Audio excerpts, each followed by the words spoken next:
Have you ever finished a conversation and felt completely drained? Not a physical exhaustion like someone who's just run a marathon, but a mental, emotional depletion. As if something vital had been siphoned out of you. You start the day feeling good, productive, at peace, and all it takes is one phone call, one text message, or a 5-minute encounter with a certain person for all that harmony to dissolve, like smoke in the wind. If this feeling is familiar to you, know that you are not alone.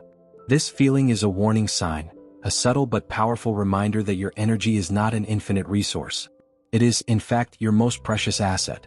We live in a world that glorifies constant connection. Always being available, always ready to help, always engaged. We are taught to be kind, empathetic, to give our best to others. And that is noble, it is essential for a healthy society. But somewhere along this journey, many of us forgot the most important lesson. To give to others, we must first have something for ourselves. And even more crucially, we need to learn to discern who truly deserves to receive what we hold most valuable. Our peace, our focus, our vitality. The idea that not everyone deserves access to your energy might sound selfish at first glance. It might seem cold, perhaps even a little arrogant. But I invite you to look at it from a different perspective. Think of it not as an act of exclusion, but as a radical act of self-preservation and self-respect. Imagine your energy as a bank account. Every day you wake up with a certain balance. Every interaction, every task, every thought is a transaction. Some interactions are investments. Conversations that inspire you, activities that recharge you, people who nourish you. They add funds to your account. Others, however, are heavy expenses, unexpected withdrawals that leave you in the red. The problem is that most of us have never stopped to check the statement for this account. We just keep spending, distributing our energy without discretion, and then we wonder why we feel so poor in spirit, so tired of life. Stoicism, that ancient yet timely philosophy, offers us a powerful tool for this. The dichotomy of control. Epictetus teaches us to focus on what we can control, our thoughts, our judgments, our actions, and to accept what we cannot, the behavior of others, external events. And here is the great shift in mindset. You cannot control if someone is going to be negative, critical, or demanding. But you can, and you must, control how much access you give that person to your mind, your time, and your energy. Protecting your energy isn't about building impenetrable walls around yourself.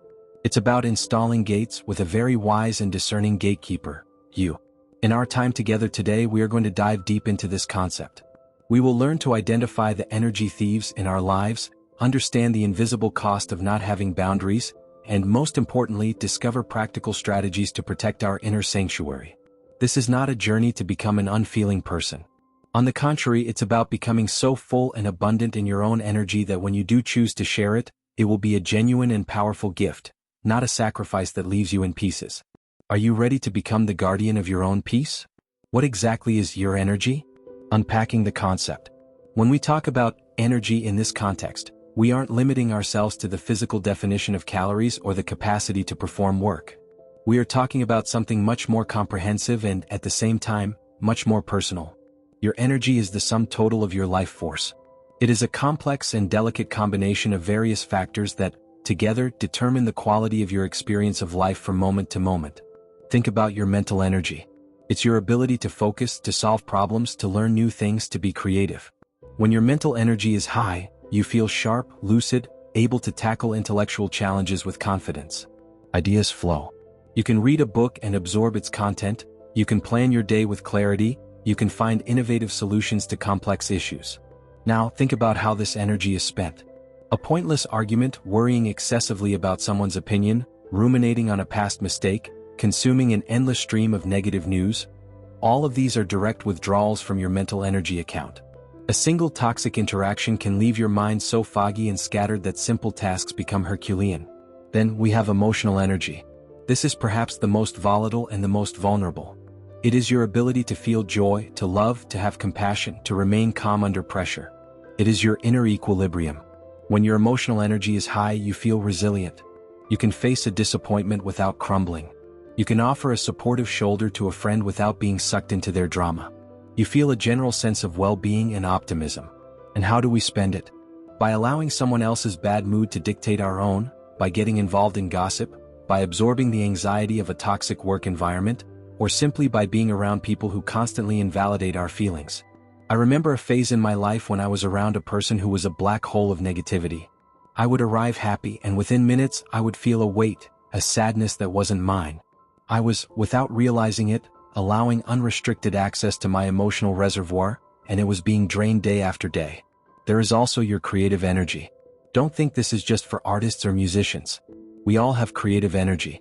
It is the impulse that leads us to find new ways of doing things, to cook a different meal, to decorate a corner of the house, to solve a problem in an unusual way, to tell a story to a child.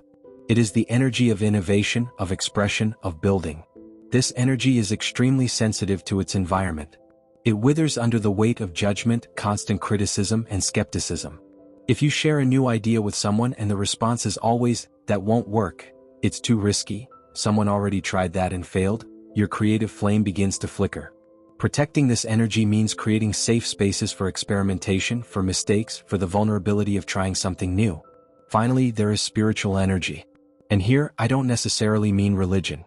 Spiritual energy is your sense of purpose, your connection to something larger than yourself, your deepest values.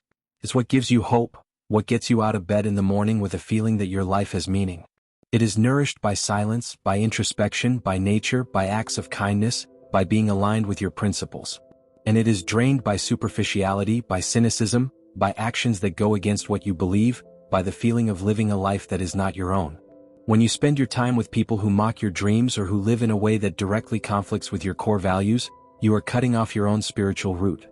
Understanding that your energy is multifaceted is the first step to protecting it. It's not just about being tired. It's about realizing, my mental clarity is being compromised, my emotional peace is being stolen, my creativity is being stifled. By naming what is being lost, you gain the power to act. Your energy in all its forms is the fuel for the life you want to build. Treating it as a generic, unlimited resource is the fastest path to burnout and frustration. Treating it as the treasure that it is the beginning of true personal sovereignty. Identifying the energy thieves, a field guide. To protect your treasure, you first need to know who the thieves are. They rarely look like movie villains. In fact, they are often people close to you, friends, family, co-workers. They may not even intend to drain your energy. Many do it unconsciously.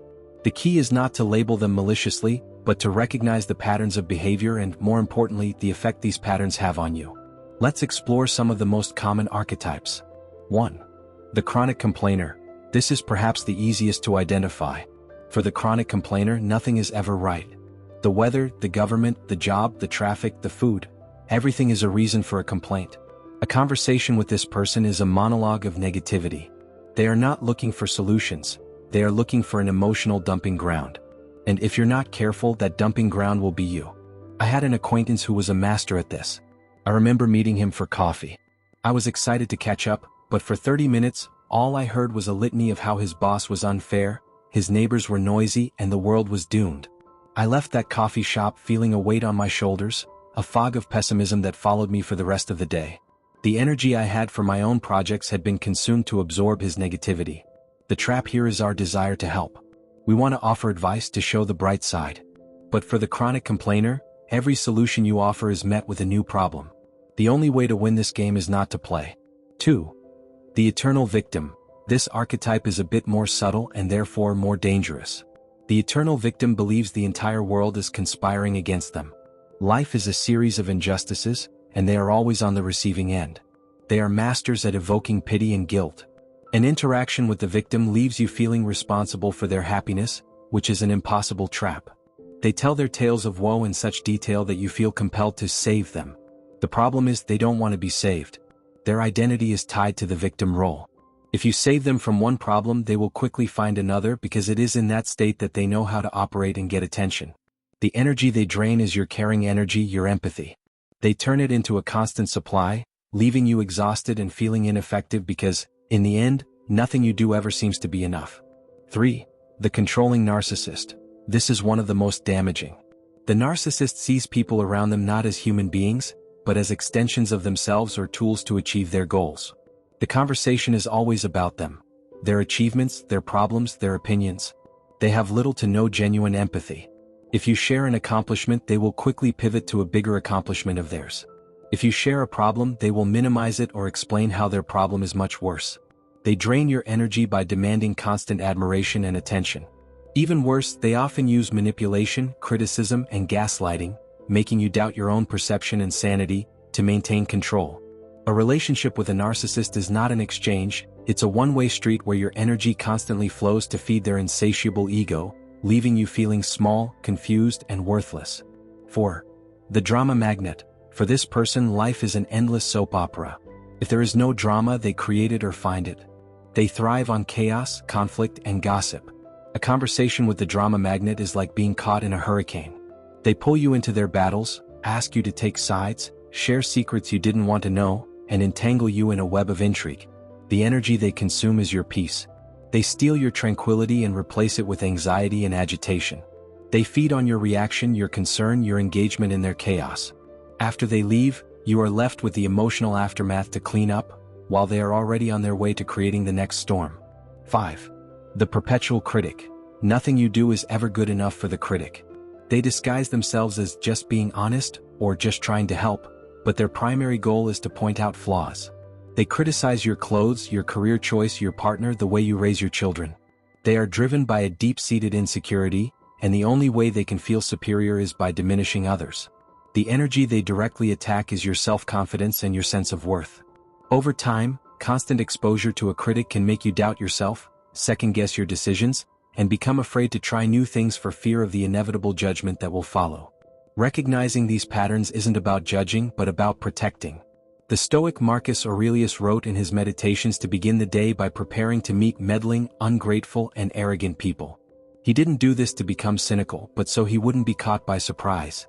To remind himself that their behavior belongs to them, and his reaction belongs to him. The first step to protecting your energy is to know who you need to protect it from. And the most powerful tool for this is your own perception. How do you feel after interacting with this person? Elevated or drained? Inspired or irritated? Confident or insecure? Your body and your emotions will give you the answer. You just need to learn to listen. The Stoic perspective, the inner citadel, and the art of denying access.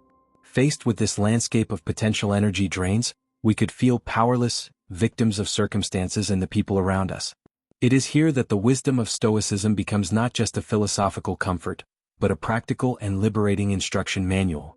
The Stoic philosophy is, at its core, a philosophy of personal freedom, and that freedom begins with the management of our own mind and energy. The central concept we need to embrace is that of the inner citadel. Think about it. In the ancient world, a citadel was the innermost and most secure fortress of a city, the last bastion of defense. For Stoics like Marcus Aurelius, our mind, our capacity for reason and choice, prohairesis as Epictetus would say, is this citadel. External events, the actions and words of other people, are like armies besieging the city. They can make noise, they can shoot arrows, they can try to break in. But they can only enter the citadel if we, the guardians, open the gates. When someone criticizes you, that criticism is an arrow. It only wounds you if you internalize it, if you agree with it, if you let it disturb your inner peace. When someone complains incessantly, their words are like the sound of a battering ram against the gate. It only becomes disturbing if you give it your attention, if you engage with it, if you let it occupy the silent space of your mind. The energy vampire does not suck your energy by force. They offer an invitation to a dance of negativity, drama, or criticism, and we, often out of habit or a misguided sense of obligation, accept the invitation and join the dance. Epictetus was even more direct. He said, "If you are ever tempted to look for a cause of trouble outside yourself, you can be sure that you have made a poor beginning." This is radical. It places the responsibility entirely in our hands. It's not so-and-so annoyed me. It's, I allowed the actions of so-and-so to generate annoyance in me. This shift in perspective is the difference between being a rudderless boat, tossed about by the waves of others' behavior, and being the captain of your own ship, adjusting the sails and the rudder to stay on course, no matter how stormy the sea. So, how does a practicing Stoic protect their energy? First, through the practice of mindful attention, prosok. This means being aware of your inner state in real time. It's noticing the exact moment your energy starts to drain. It's being in a conversation and realizing, okay, my stomach is tightening, I'm starting to feel anxious. This conversation is taking a turn that is detrimental to me. This awareness gives you the chance to intervene before the damage is extensive. Second, through the use of judicious assent. The Stoics believed that it is not events that disturb us, but our judgments, assents, about them. Someone ignores you. The event is neutral. Your judgment could be, they hate me, I'm insignificant. This causes pain. Or your judgment could be, they seem distracted. Maybe they're having a bad day. In any case, their behavior is their own. This preserves your peace. When dealing with an energy thief, you can refuse to assent to their drama. You can listen to their complaint as if you were listening to the sound of rain. It's something happening out there, not inside your citadel. Third, by guarding your time and focus. Seneca, in his letters, constantly spoke of how foolish we are to be so protective of our money and property, yet so careless with our most precious and unrecoverable asset, time. Protecting your energy is, in large part, protecting your time and focus. This means making conscious decisions. Am I going to spend an hour listening to my colleagues' complaints, or will I use that hour to read a book that enriches me? Am I going to get involved in this pointless online argument, or will I use that energy to take a walk in nature? A Stoic does not avoid people, but they are extremely selective about where they invest their attention. They understand that every minute spent on futility or negativity is a minute stolen from their one and precious life. I remember applying this to a complicated family relationship. For years, I would get into long arguments trying to make the other person see my point of view, feeling frustrated and exhausted every time. It was a constant failure. When I started to apply the Stoic perspective, the strategy changed. I couldn't change their opinion, but I could control the duration and depth of our interaction. I started keeping the conversations shorter and focused on neutral topics. When the subject veered into a minefield, I would politely disengage.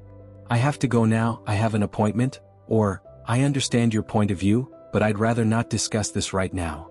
At first it was difficult. There was resistance. But over time the dynamic shifted. I was no longer offering my energy as fuel for the conflict. I was guarding the gates of my citadel. And the peace that this brought me was immeasurable. Protecting your energy from a Stoic viewpoint is not an act of aggression or indifference. It is an act of wisdom. It is recognizing that your inner peace is the foundation for a good and virtuous life, and that it is your sacred duty to protect it at all costs.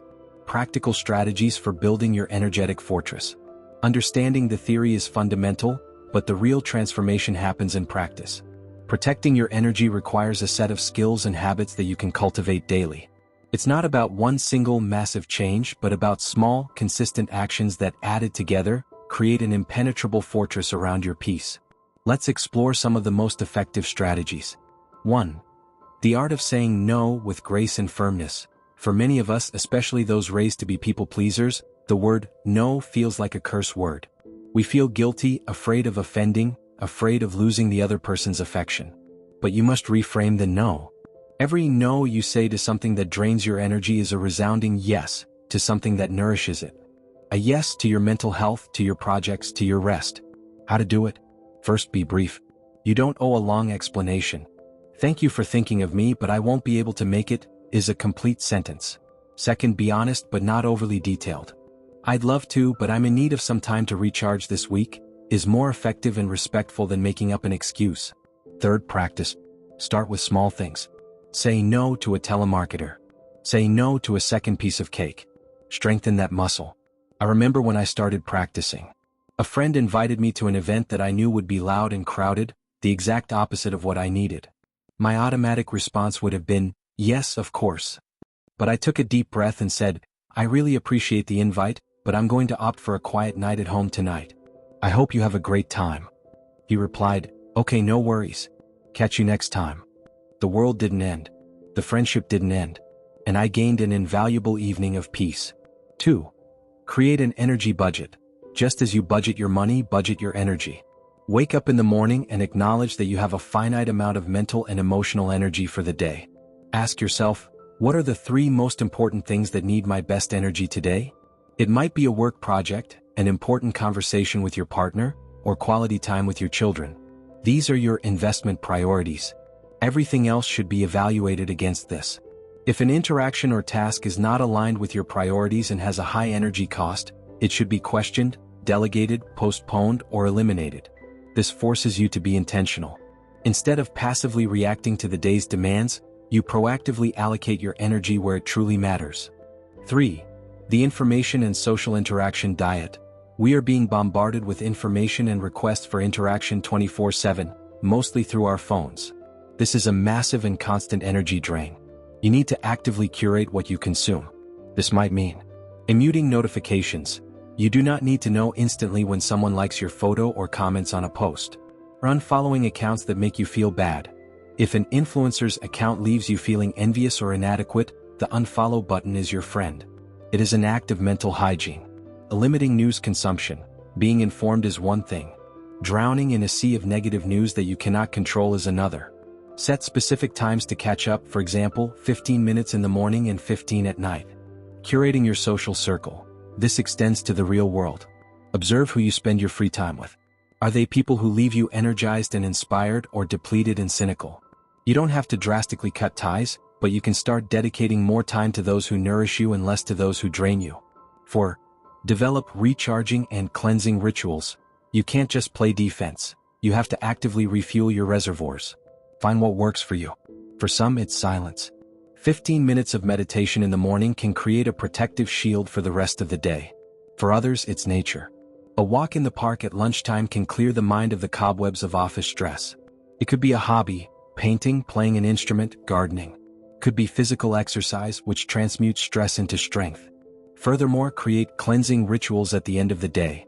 After a particularly draining interaction, what can you do to wash that energy off of you? It could be taking a hot shower, visualizing the negativity spiraling down the drain. Could be listening to calming, uplifting music. It could be writing in a journal, pouring all the frustration onto the page so it doesn't fester inside you. I have a simple ritual. When I get home after a heavy day, I spend a few minutes in silence, just breathing deeply before I engage with my family. It's a moment of transition where I leave the energy of the outside world outside and recenter in my own. These strategies, when practiced consistently, change the game. They take you out of the role of a passive victim and place you in the position of the architect of your own experience. They give you the tools not just to build a fortress, but also to cultivate a beautiful garden within it. Conclusion: the generosity born from abundance. We have reached the end of our reflection, and it is crucial to revisit the starting point. The idea that not everyone deserves access to your energy can, at first, be misinterpreted as a call to selfishness or isolation. But I hope it is now clear that it is the exact opposite. It is not about giving less. It is about becoming capable of giving more, in a more genuine and impactful way. When you live in a state of energy deficit, constantly depleted by the demands and negativity of others, what do you have to offer? Crumbs, irritability, resentment. Your help comes with a hidden cost to you and is often ineffective for the other person. You become a dry well trying to quench the thirst of an entire village. It is a recipe for failure and bitterness. Now imagine the alternative scenario. Imagine you have become a master guardian of your own energy. You set healthy boundaries. You nourish your mind and spirit with practices that recharge you. You curate your environment, surrounding yourself with people and information that uplift you. You have learned the art of being a calm observer of others' drama, instead of an active participant. The result? You begin to operate from a place of abundance. Your energy account is no longer in the red, it is overflowing. Your well is not dry, it is a spring of crystal clear water. And it is from this abundance that true generosity blossoms. When you interact with someone, you do it by choice, not by obligation. Your presence is calm and centered. Your advice is lucid and detached. Your empathy is clean, not stained by your own exhaustion. You can truly listen because your mind is not filled with noise. You can truly help because you have the strength and clarity to do so. You become a lighthouse, not a sponge. A lighthouse doesn't move to save every ship. It stands firm, shining its light, and the ships use that light to find their own safe passage. Therefore, the challenge I leave you with is not to build walls, but to cultivate your inner garden with such care that it blossoms spectacularly. Protect your seeds from the frost of negativity.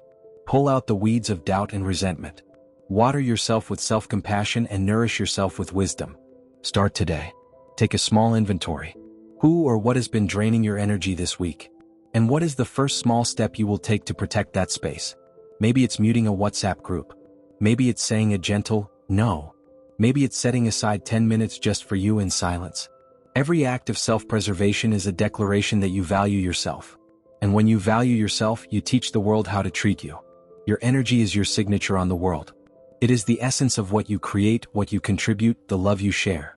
Do not distribute it indiscriminately like a worthless flyer. Offer it as the precious work of art that it is, to those who know how to appreciate its beauty and power. The choice as always is yours. And therein lies all your strength.